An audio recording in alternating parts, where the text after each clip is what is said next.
Bedtime story, Muisca Mythology. Good evening, my delightful earthlings. My name is Epic Torch, and tonight I have a story that is going to help you fall asleep more easily and peacefully. It will take you back in time to the land of the Muiscas before the Spanish conquest in the 16th century.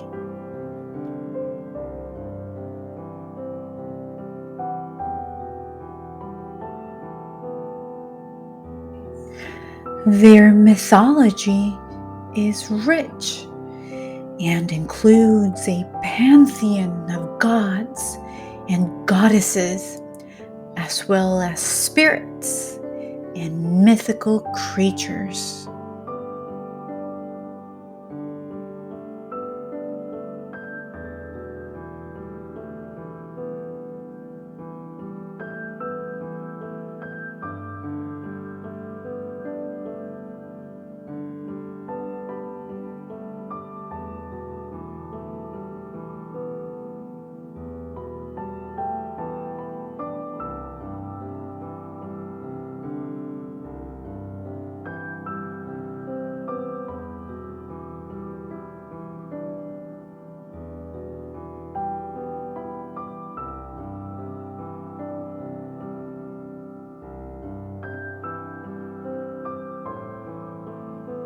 Before we begin, I will help you ease your mind and become comfortable so this can be a half hour of pure relaxation.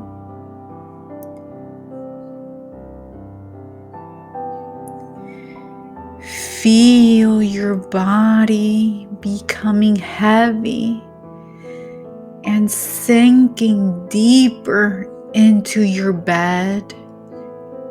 Imagine that you are surrounded by a soothing, warm light that is filling you with calmness and tranquility. Allow this peaceful feeling to wash over you like a wave, soothing any tension or discomfort.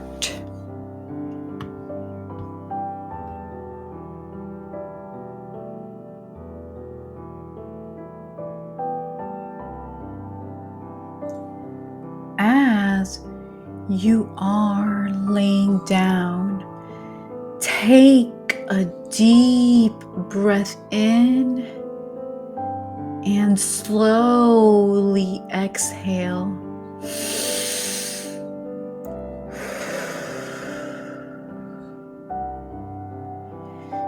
Feel your mind quiet down from the buzz of the day.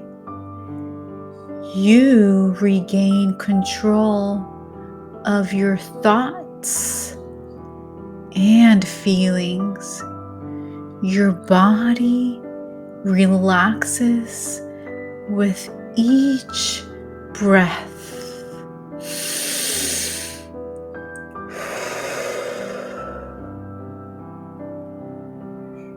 Allow your mind to let go of any worries or stress from the day.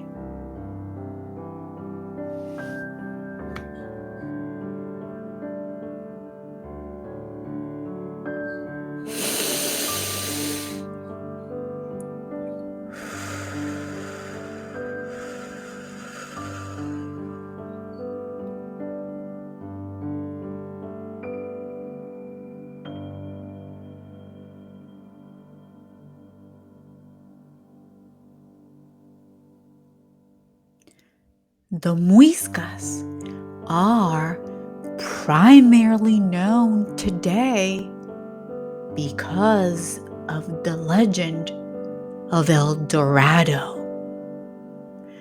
One too many conquistadores wasted their entire lives in search of a city made of gold.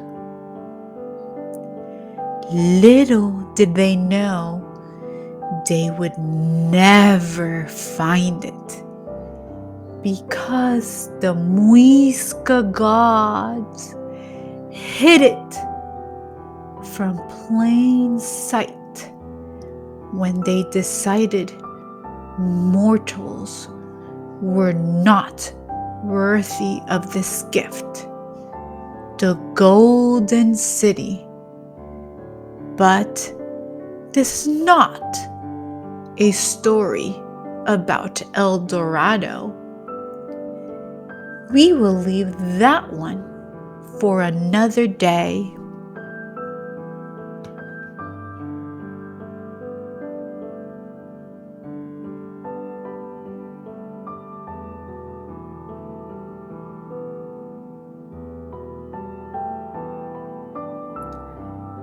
This is a story about the birth of humankind. Have you ever wondered how it all really began? What if I tell you our Muisca ancestors have answers for us? This indigenous tribe passed down their knowledge of creation from generation to generation, and I will now share it with you.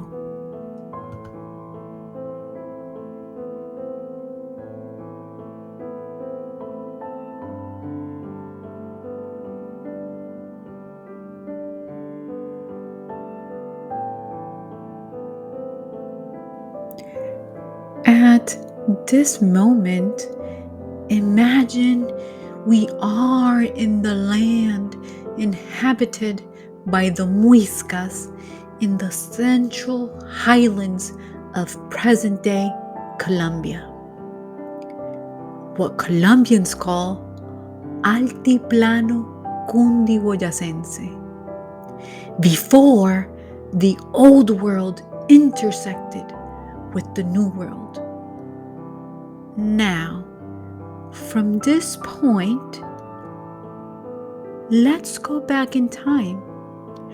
Imagine that the mesmerizing mountains and its peaks, trees, skies, birds, the sound of rivers, and everything in between disappears into nothingness, because we are going back in time to the beginning, to the start of creation.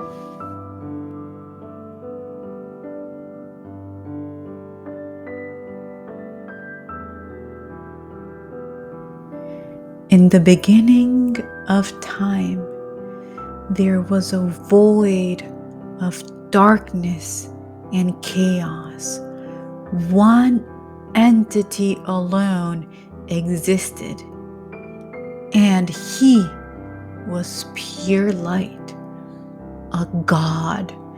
His name was Chiminigagua. He was a stark contrast to the pitch black of his surroundings.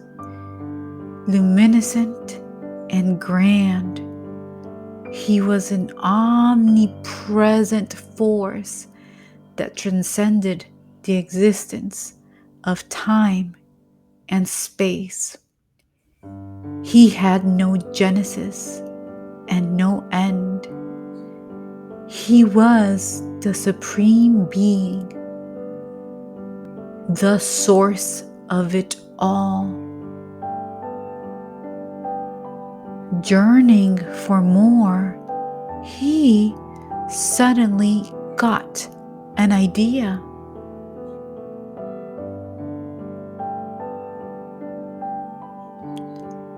He created birds, crows to be more exact, to illuminate all of existence. Remember, crows represent change and transformation, so there was no better bird for the job. As the crows took on flight, they released light all around. This was the dawn of the planets, Earth, stars, and the cosmos. Then he very intentionally created the god, Sue, and the goddess of the moon, Chia, the sun as the universal father, and the moon as the mother goddess would be important for the subsistence of life. And through these visible shining gods, Chiminigagua himself would be venerated.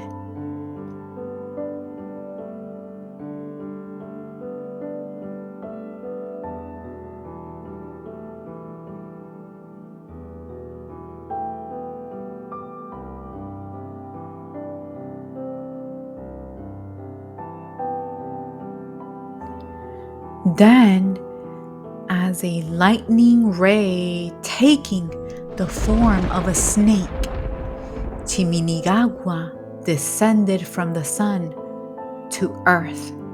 He did this to give origins to the mother of mankind, Bachue.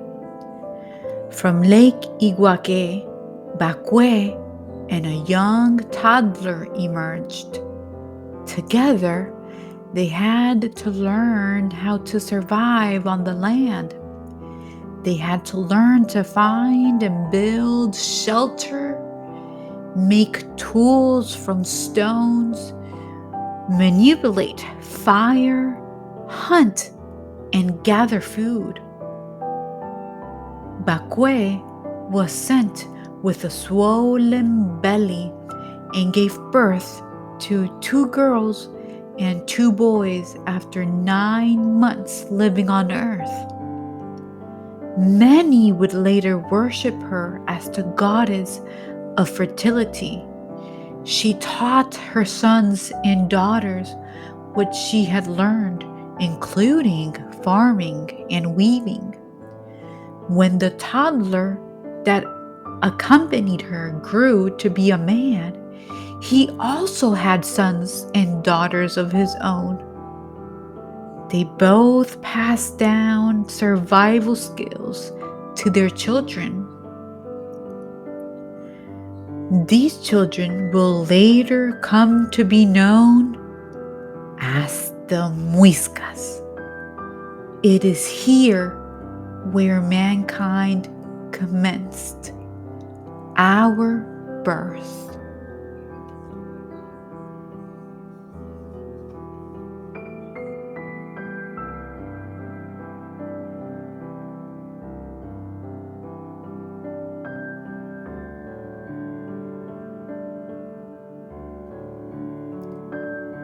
After Bachue and her companion imparted their wisdom to them, they moved around often to keep populating the world in other lands.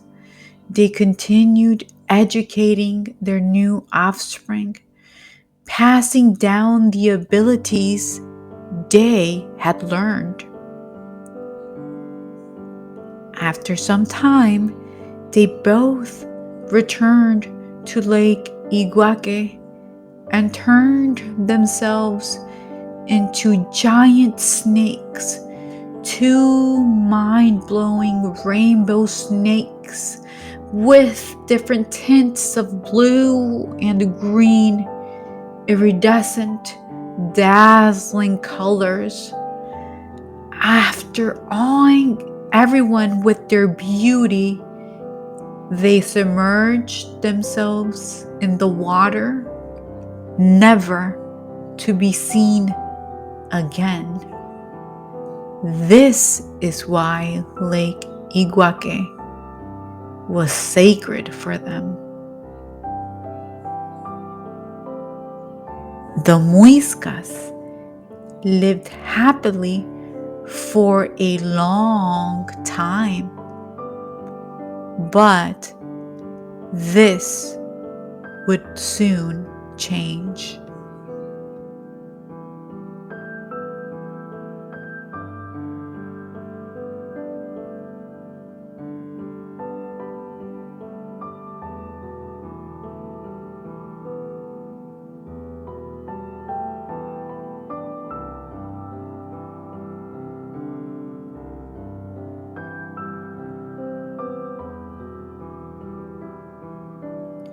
Around 800 BC, Chia, tired of her duties as the moon, and started seeking pleasure of her own.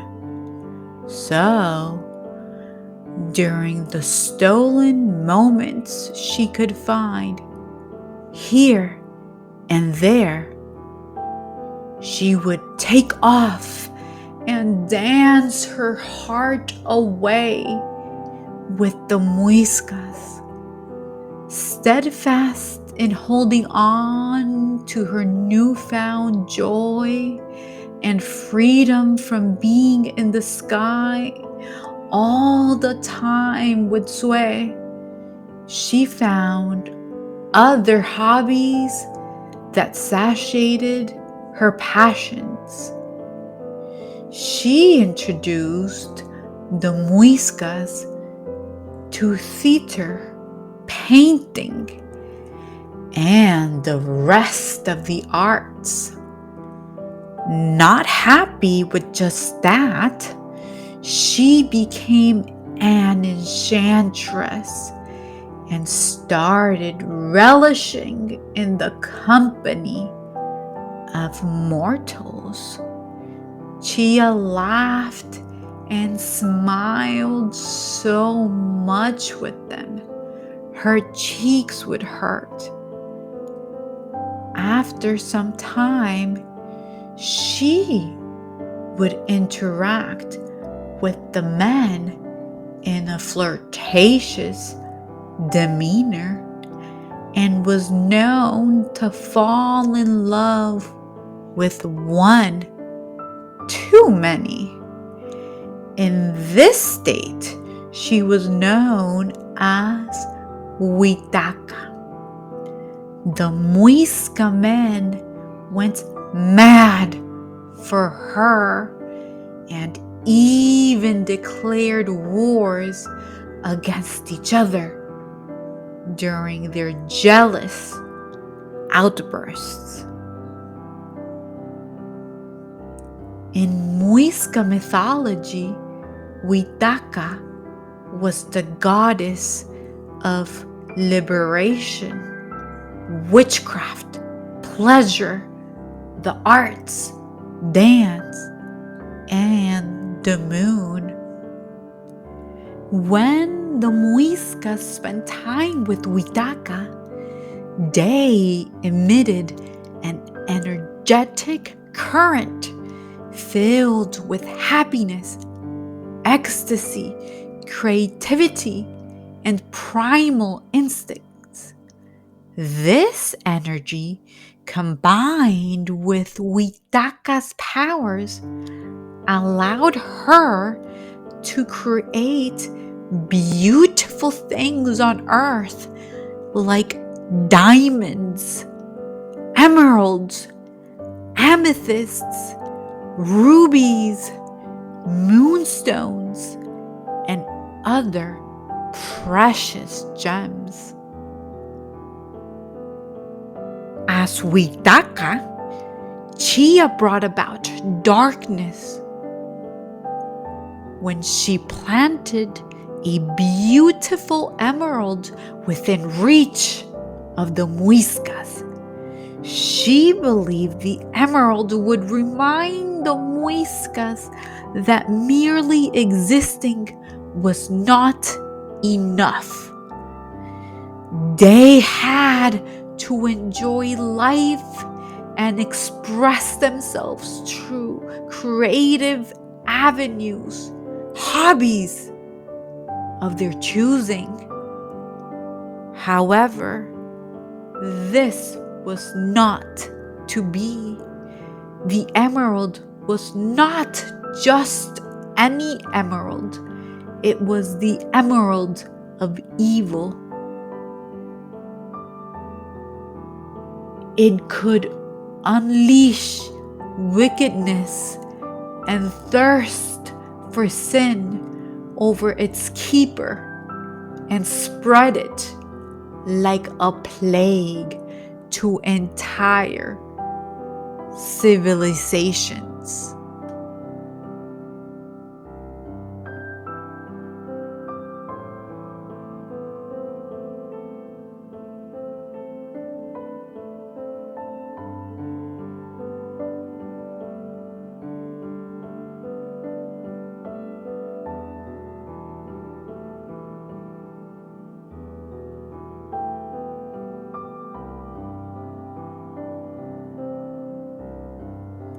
This coincided with the time of Goranchacha, the first sake that governed the Muiscas.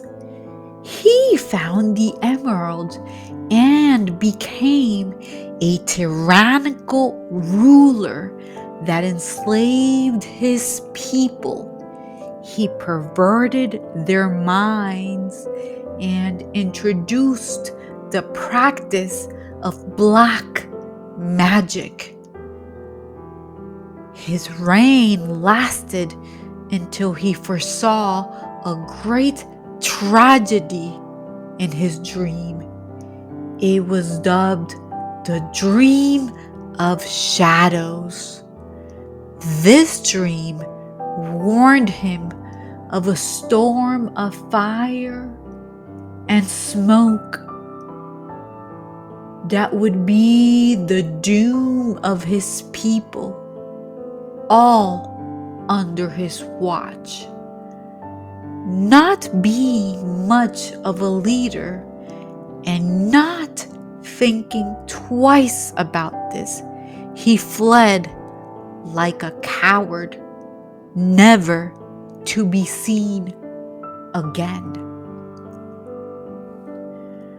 A few days later, Chibchacum, the god of rain and thunder, unleashed a deadly storm that flooded the Bogotá savannah to punish the Muiscas for salivating over immorality and allowing themselves to become corrupt. Goranchacha's dream of shadows had indeed been a prophecy.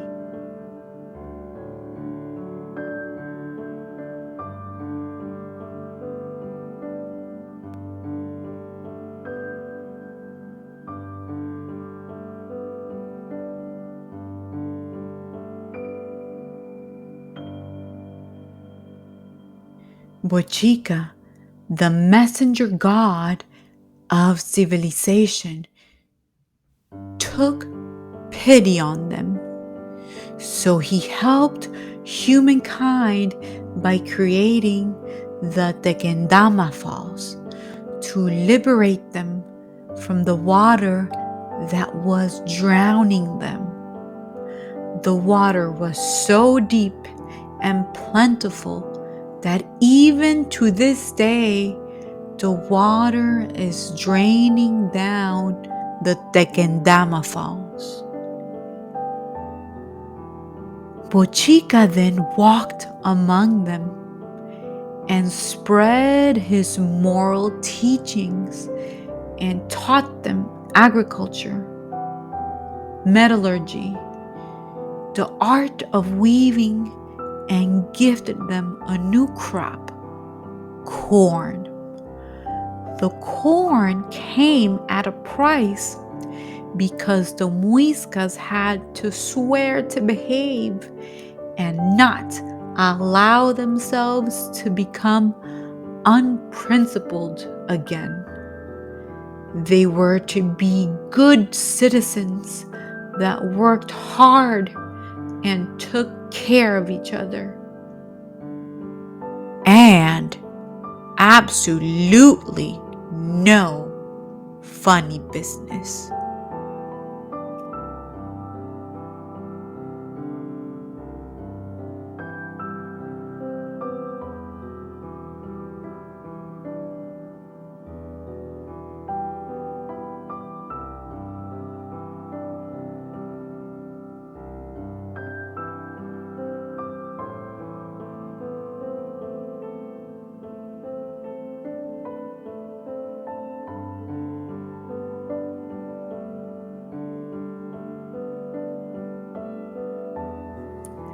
Later, he searched for Huitaca and punished her for putting the emerald of evil within the reach of people.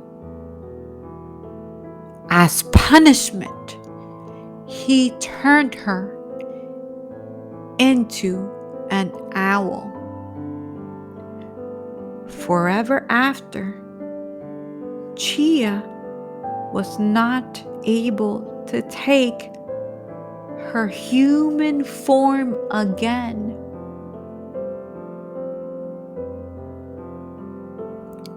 She could either be the moon or an owl forevermore.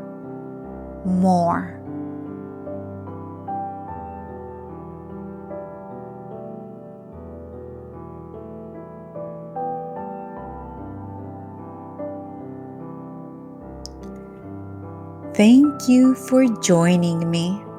I do wish that you live in a world where both Chia and Bochica govern, for you must work hard and be reliable.